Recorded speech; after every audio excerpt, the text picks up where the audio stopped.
Hello दोस्तों, आप सभी लोगों की तैयारी अच्छी चल रही होगी। मैं आपकी तैयारी को आसान बनाने के लिए समय समय पर वीडियो लाता रहता हूं। इस वीक यानी इस संडे को मैं ज्योग्राफी विषय को लेकर के वीडियो ला रहा हूं। अभी 67th बीपीएससी पीटी और सीडीपीओ एग्जामिनेशन में ज्योग्राफी में किन किन मुख्य टॉपिक को पढ़ना है, इसी कड़ी में मैं वीडियो लेके आया हूं। लेकिन इससे पहले अपनी बात की मैं शुरुआत करूं, इससे पहले मैं कहना चाहूँगा, गांधी जी के कोटेशन से अपनी बात को रखना चाहूँगा कि व्यक्ति अपने विचारों से निर्मित प्राणी है, वह जो सोचता है वह बन जाता है। यानी व्यक्ति कुछ भी अगर सोचेगा तो वो बन सकता है, क्योंकि उस शरीर के अंदर उस तरह की प्रोटीन्स और उस तरह के सेल्स फॉर्मेशन होने लगते हैं। तो इसीलिए आदमी सोच से महान होता है और जो जैसा सोचता है वो वैसा बन जाता है। अब हम अपनी बात की स्टार्ट करने से पहले आज मैं कुछ अपने बारे में बताना चाहूँगा कि मैं इससे पहले जो है मैं अभी तक के अपनी पढ़ाई के क्रम में मैंने क्या पाया है, क्या खोया है, मेरे में क्या कमी रही थी। आज मैं सारी बात को उजागर करूँगा और उसके उपरांत मैं ज्योग्राफी से रिलेटेड, चूँकि मैं ज्योग्राफी ऑप्शनल भी पढ़ाता हूँ, तो उससे रिलेटेड क्या क्या बुक है आपको दिख रहा होगा, फिर इसमें क्या पढ़ना है वो मैं बाद में बताऊँगा। तो आज मेरे दो बिंदुओं पर मेरी बातचीत होगी। एक, मैं अपने जीवन की उपलब्धियाँ और अपनी कुछ कमियों को आज बताने जा रहा हूँ, और मेरी कमी से आप सीख सकते हैं, फिर आप अपने अंदर उस कमी को दूर कर सकते हैं। तो एक तो वो पॉइंट रहेगा, और दूसरा ज्योग्राफी में क्या मुख्य बुक होते हैं, क्या पढ़ने होते हैं, मैं आज वो बता दूंगा आपको। तो इसीलिए आज वीडियो को विदाउट स्किप किए हुए आप पूरा देखेंगे, और देखने के साथ साथ इस वीडियो को लाइक करेंगे, अच्छा लगेगा तो लाइक करेंगे, शेयर करेंगे और सब्सक्राइब करेंगे, तब मुझे मनोबल मिलता है और मैं समय समय पर आपको गाइड कर पाऊँगा। सबसे पहले मैं लेटेस्ट से ही अपनी बात को रखना चाहूँगा कि मैंने 64th बीपीएससी में इंटरव्यू दिया था। आप देख पा रहे होंगे ये मेरा मार्कशीट है, और मैंने कुछ पर्सनल डाटा को हिडन कर दिया है, यहाँ पे आप देख रहे होंगे। तो बाकी मैं बता दूं कि मैं इस इंटरव्यू में मात्र 55 मार्क्स लाया हूँ, देखिए आपको दिख रहा होगा, और मुझे 70 मार्क्स मिल जाते तो मैं सेलेक्ट हो जाता। मुझे बहुत दुख हो रही है कि मैं नहीं हो पाया क्वालिफाई, लेकिन हाँ, मैं फ़िलहाल बिहार स्टाफ सिलेक्शन कमीशन में मैं सेलेक्ट हो चुका हूँ। तो खैर मुझे इस बात की खुशी भी है कि चलो एक नहीं हुआ तो सिलेक्शन हो गया। अब दूसरा अन्य भी एग्ज़ाम अभी मौके हैं। इस क्रम में मैंने 2 पीटी फेल किया था बीपीएससी में, 65 और 66। तो जब पीटी फेल हो गया तो 2 मैं रेस में ही नहीं रहा। अब आगे चल करके मैं सभी विद्यार्थियों को जागरूक करता रहता हूँ कि नहीं, पीटी को बहुत सीरियस लें, क्योंकि पीटी एक ऐसा एग्जामिनेशन है कि उसमें किसी को पता नहीं होता है वो पास करेगा फेल करेगा। और जब आपका मेंस बहुत अच्छा तैयार हो जाता है तब पीटी फेल होने की डर होती रहती है, इसलिए पीटी को बहुत अच्छे से तैयार करने की ज़रूरत है। इसीलिए मैं समय समय पर गाइड करता रहता हूँ। एक तो वो मैंने आपको बताया, फिर मैंने इसे झारखंड एग्जामिनेशन दिए हुए हैं। देखिए आप मेंस का ही आपको दिख रहा होगा कि मेंस के मेरे वो है एग्जामिनेशन का। बाकी मार्कशीट मेरा नहीं है, ये बहुत पुराना टाइप का हो गया है। इसके बाद देखिए बीपीएससी के मैं कई बार एग्जामिनेशंस को क्वालिफाई किया है, कई बार, जिसकी आरटीआई कॉपी मेरे सामने उपलब्ध है। और आप लोग जब पीटी पास कर जाएंगे तो मैं आप लोग को अपना कॉपी शेयर करूंगा। ये मेरे आरटीआई की कॉपी है, सारे के सारे मेंस के कॉपी आप देख पा रहे होंगे, ये सारे मेंस के कॉपी हैं। ठीक है, सब बताता रहूँगा बीच बीच में, क्योंकि सारा बात बताना तो पॉसिबल नहीं होगा। फिर ये सारे मेंस की कॉपी हैं, आप देख सकते हैं, सारा मेंस का कॉपी है। मैं इसको शेयर करूंगा, तब आप इससे सीख पाएंगे कि मार्किंग कैसे होता है, किस तरह से लिखना होता है मेंस में। ये सारे देखिए सब बार अलग अलग है। यानी मैं बीपीएससी कंटिन्यू 53 से लेकर के 55 से लेकर के अभी लगातार मैं दे रहा हूँ। अभी मेरे अटैम्प्ट बचे हुए हैं। तो सबसे पहली बात तो ये, अब इस क्रम में मैं आपको बता दिया। फिर देख सकते हैं मैंने कितने एग्जामिनेशंस दिए हैं, बहुत सारे मैंने एग्जामिनेशन दिए। ये क्वेश्चन पेपर आपको दिख रहा होगा, ये क्वेश्चन पेपर से आपको अंदाज़ा लग जाएगा कितने एग्जामिनेशंस मैंने दिए होंगे। देखिए ये सारे ओरिजिनल क्वेश्चन पेपर मेरे सामने पड़े हुए हैं सारे। एक तो क्वेश्चन पेपर आप देख लिए, मैंने अपनी मार्कशीट आपको दिखा दिया। इसके अलावा बहुत कुछ है अपनी ज़िंदगी के बारे में बताने के लिए। इसके अलावा और भी कई एग्जामिनेशन जैसे रेलवे वगैरह को मैंने कई बार क्वालिफाई किया था, लेकिन फाइनल स्टेज का एसएम में का जैसे साइको में छट गया। इसके अलावा और भी कई बार एसएससी दिए थे तो उसमें फाइनल में जाके छट जाते थे। तो इसलिए मेरे ज़िंदगी की जो शुरुआत हुई पढ़ाई की 2006 से हुई। इस क्रम में लगातार एग्जामिनेशन देता रहा, बहुत जगह मैं फेल होता रहा, क्योंकि अभी फाइनली मैं सिलेक्ट हो चुका हूँ। मैं ज्वाइनिंग का इंतज़ार कर रहा हूँ, वो भी हो सकता है मैं अगले मंथ में मेरा ज्वाइनिंग हो जाए। तो खैर, अब मैं आपको आगे बात बता दूँ कि ये मेरे ज़िंदगी से जुड़े हुए कुछ मतलब सकारात्मक और नकारात्मक पॉइंट रहे। अब नकारात्मक ये रहा कि मैंने 2 बार बीपीएससी पीटी को 65 और 66 ये 2 पीटी मैंने डिस्क्वालीफाई किया है। अब मैं 67 की तैयारी में भी लगा हुआ हूँ और बीच बीच में मैं बच्चों को मार्गदर्शन भी देता रहता हूँ, मैं पढ़ाता भी हूँ। मैं ऑप्शनल ज्योग्राफी पढ़ा रहा हूँ और तमाम सभी प्रकार के यानी सभी विषय में पढ़ाता हूँ। लेकिन अभी मैं पटना में रहता हूँ और यहाँ मैं ऑप्शनल ज्योग्राफी पढ़ाता था। ज्योग्राफी ऑप्शनल से रिलेटेड गाइडेंस भी देंगे हम, और साथ ही पीटी में क्या ज्योग्राफी से आता है सवाल, किस टॉपिक को पढ़ना चाहिए, इस पर भी हम बात करेंगे। अपनी कमी मैंने बता दिया कि मैंने पीटी 2 बार डिस्क्वालीफाई किया, और डिस्क्वालीफाई करने में अगर कहा जाए तो 64th के जो मेंस इंटरव्यू का जो प्रेशर था उस कारण मैं डिस्क्वालीफाई किया। लेकिन फिर भी मैं कहूँगा कि नहीं, पीटी को सीरियस लेने की ज़रूरत है, काफ़ी सीरियस लेने की। एक ऐसा एग्जामिनेशन है कि इसमें कट ऑफ की अनिश्चितताएँ होती हैं। जैसे कि 66 पीटी में आप देखेंगे 108 चला गया था जनरल का कट ऑफ, जो एक्सपेक्टेशन से काफ़ी ज़्यादा था। तो इसीलिए काफ़ी हाई लेवल की पीटी में एनर्जी लगाने की ज़रूरत होती है, जो खास करके मेंस जिसका तैयार है उस बच्चों के लिए तो बहुत बड़ी प्रॉब्लम हो जाती है अगर वो पीटी डिस्क्वालीफाई कर जाते हैं। ठीक है, और मैं बीच बीच में और भी काफ़ी चीज़ें बताता रहूँगा। आज मैंने कुछ अपनी ज़िंदगी का अंश बताएं और भी काफ़ी कुछ बताने को बचा हुआ। अब मैं आ जाता हूँ दूसरे पार्ट, जो ज्योग्राफी के बारे में बात करूँ। तो ज्योग्राफी में देखिएगा आपके सामने बहुत सारे बुक्स दिख रहे होंगे, ये तमाम एनसीईआरटीज़ के बुक हैं। ज्योग्राफी में देखिए ये न्यू सारे एनसीईआरटी है, मैंने ओल्ड नहीं दिखाया, दोनों दिखाते तो कन्फ्यूजन होता, इसलिए एक ही कोई पढ़िए, एनसीईआरटी ओल्ड या न्यू। पढ़ने के लिए न्यू भी सही है, ओल्ड भी सही है, लेकिन आप न्यू ही पढ़िए, अच्छा रहेगा। तो न्यू एनसीईआरटी बेस हो गया। इसके अलावा आप देख लीजिए जो भी बच्चे हैं मेरे पास, जैसे कि देखेंगे आप, ये एमबीडी पब्लिकेशन 7 का बुक है, ये पूरा वर्ल्ड ज्योग्राफी को कवर करता है। जो बच्चा ज़्यादा बेसिक क्लियर नहीं, इतना भी पढ़ ले तो वर्ल्ड ज्योग्राफी पर उसका अच्छी खासी कमांड होगी। मात्र 7th क्लास का बुक है, सोचिए, और बहुत टाइम से मैं इस बुक को पढ़ रहा हूँ। ये बुक मुझे बहुत अच्छा लगता है। ऐसे करके ये भी पर्यावरण बुक है, एमबीडी, ये पब्लिकेशंस आपको हो जाएगा। स्टूडेंट फ्रेंड्स का आता है बिहार में, ये बुक है, ये अच्छी बुक है। फिर ये पर्यावरण पे ये बुक है, ओझा सर का बुक है, ये अच्छी बुक है।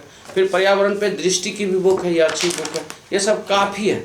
फिर देखिए इंडिया ज्योग्राफी के लिए ये जो है पेरियार पब्लिकेशंस का है, बहुत मतलब अब तो ये बहुत मोटी बुक आ रही है, जब मैं इसे फॉलो कर रहा हूँ तो ये बहुत ज़्यादा बार मैं इस बुक को पढ़ रहा हूँ इंडिया के लिए। फिर इंडिया के लिए इसके अलावा ये देखिए एटलस है, जो कि आपको पढ़ना होता है, प्रेम पटेल का है, बहुत अच्छा है ये एटलस। इसके बाद देखिए भूगोल में महेश बनवाल सर का है, बहुत अच्छी बुक है। मैं अगर मेंस भी देता हूँ तो इस बुक को कई बार 10 बार 5 बार पढ़ के बैठता हूँ एग्जाम में, से काफ़ी कवर कर देता है। इतना बुक कवर है, ब्रेन में से सेट रहे तो आप अच्छा मेंस कर सकते हैं। इसके बाद जो बिहार का भूगोल है, ये पब्लिकेशंस का मैं पढ़ता हूँ, विश्वनाथ प्रसाद सिन्हा सर, मोहम्मद नाजिम सर, ऐसे काफ़ी लोग इनको मिल के लिखा हुआ है। फिर देखिए बिहार के लिए मैंने बताया था पिछले बार भी, अरिहंत और ये बिहार के लिए दृष्टि, ये 2 काफ़ी है, ज्योग्राफी में भी, बिहार हिस्ट्री में भी, कभी जगह।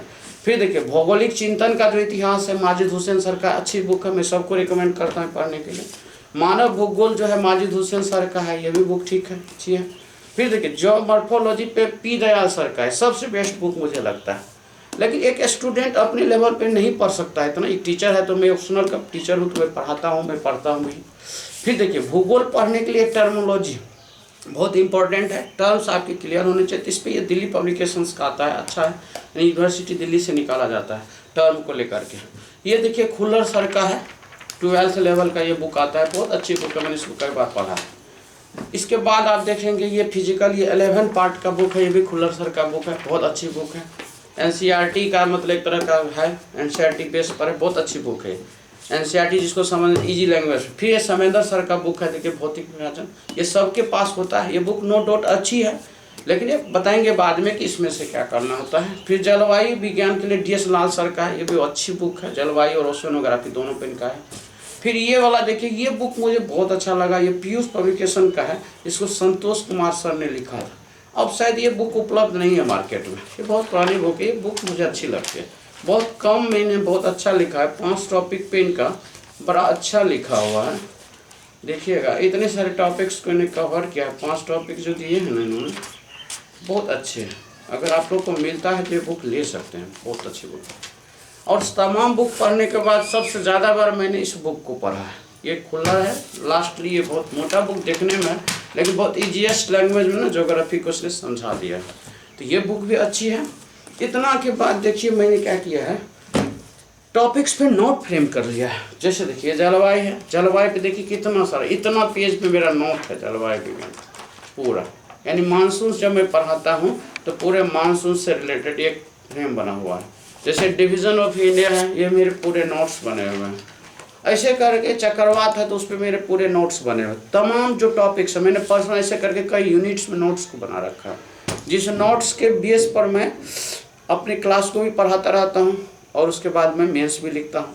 लेकिन दिक्कत यह है कि इस नोट को मैं ही केवल समझ सकता हूँ, किसी को दे दूंगा तो समझ नहीं पाएंगे कि इसमें क्या लिखा हुआ। इसको समझने के लिए केवल मैं ही, हर बात डिटेल में लिखी हुई है। इसके अलावा ज्योग्राफी को मैं समय समय पर करंट अफेयर्स अपडेट करता रहूँ। तो इसके अलावा कई मैगजीन्स को भी मैं पढ़ता हूँ, क्योंकि शाम में मैं लाइव 8 बजे रात्रि में आता हूँ तो करंट अफेयर्स पढ़ाता हूँ बच्चों को, ऑनलाइन में फ्री ऑफ कॉस्ट पढ़ा रहा हूँ। तो वहाँ भी मैं पढ़ा रहा हूँ, तो उस करंट का जो डाटा होता है वो ज्योग्राफी में अपडेट करता हूँ। फिर न्यूज़पेपर पढ़ता हूँ तो वहाँ से भी कुछ करंट मिलते हैं, तो वो भी ज्योग्राफी से लिंक होता है, तो उसको मैं वहाँ से अपडेट करता हूँ।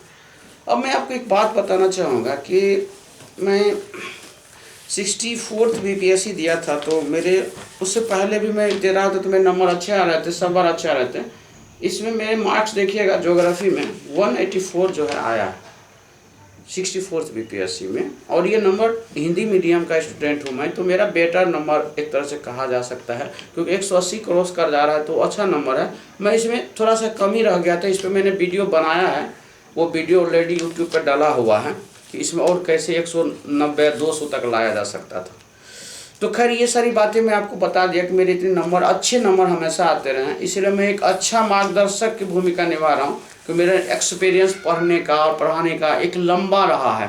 तो इसी कड़ी में जितने भी बच्चे हैं, खास करके जो जेन्युइन है, जिसे मदद की ज़रूरत है, तो उनका तो हेल्प हो जाएगा, क्योंकि हर बच्चे को अच्छे टीचर नहीं मिल पाते हैं।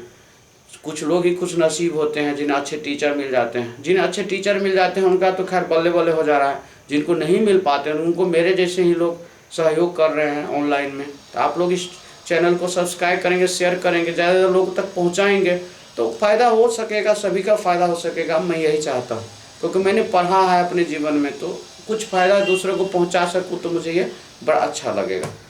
अब मैं आ जाता हूँ नेक्स्ट पॉइंट। अब जो 66 और 67th BPSC PT का एग्ज़ाम अब इससे निकट में है, उसमें ज्योग्राफी के किन टॉपिक्स को आपको पढ़ना चाहिए, क्योंकि जब मेंस आ जाएगा निकट तो हम बाद में गाइड करेंगे कि ज्योग्राफी ऑप्शनल में किन किन बुक को इनमें से पढ़ना चाहिए। एक टीचर लेवल पे तो पढ़ लेता है इतना बुक कोई, लेकिन एक स्टूडेंट लेवल पर पढ़ने में थोड़ी सी परेशानी है।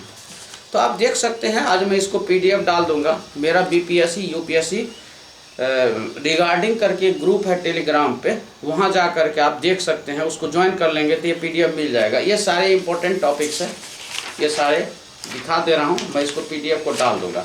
अब देख इसमें क्या है, important topics of geography 67 BPSC PT exam है, CDPO एग्जाम।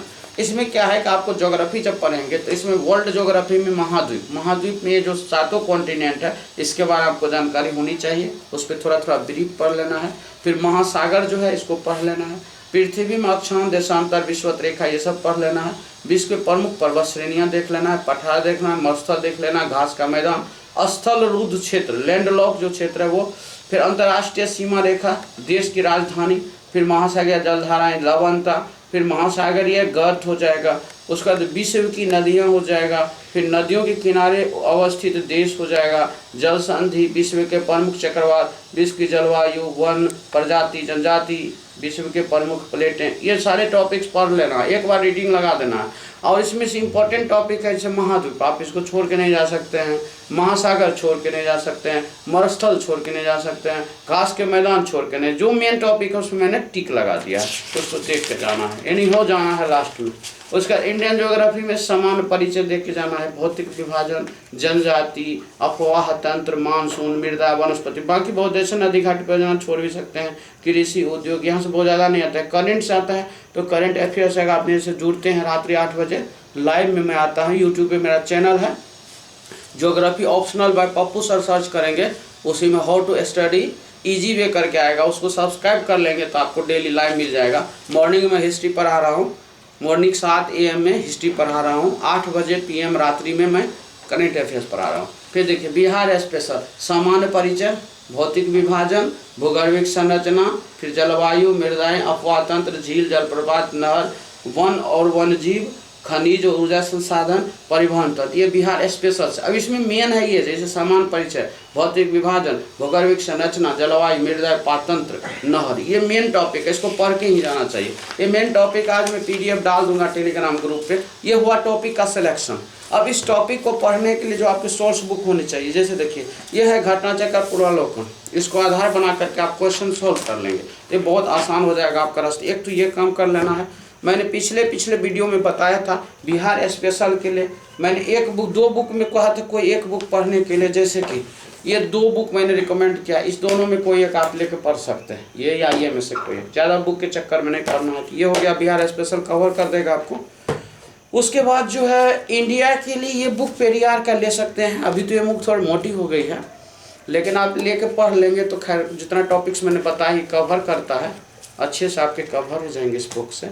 और नहीं तो आप महेश बनवाल का ये बुक आता है, ठीक है बुक, इसको आप पढ़ सकते हैं लेकर के। और NCERT का पढ़ने का समय तो नहीं है, जब लॉन्ग टाइम मिलेगा तो आप पढ़ेंगे जरूर। NCERT बेस बनाता है, इसलिए इतना कर लेंगे तो मेरे ख्याल से लगता है काफ़ी है तैयारी के लिए, ठीक है।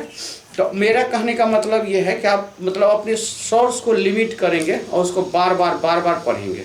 और जो टॉपिक्स मैंने गाइड किया है, बताया है, ये टॉपिक इनफ है, इससे बाहर कोई क्वेश्चन नहीं जाने वाला है BPSC में, ठीक है। क्योंकि मेरे इतने साल के अनुभव रहे, मैंने जो बताया है उस अनुभव के आधार पर मैं सारी चीज़ें आपके सामने रखा हूँ। तो अब मैं अपनी बात को यहीं पे विराम देना चाहूँगा। आप लोग प्लीज़ शेयर सब्सक्राइब करें मेरे चैनल को। Thank you.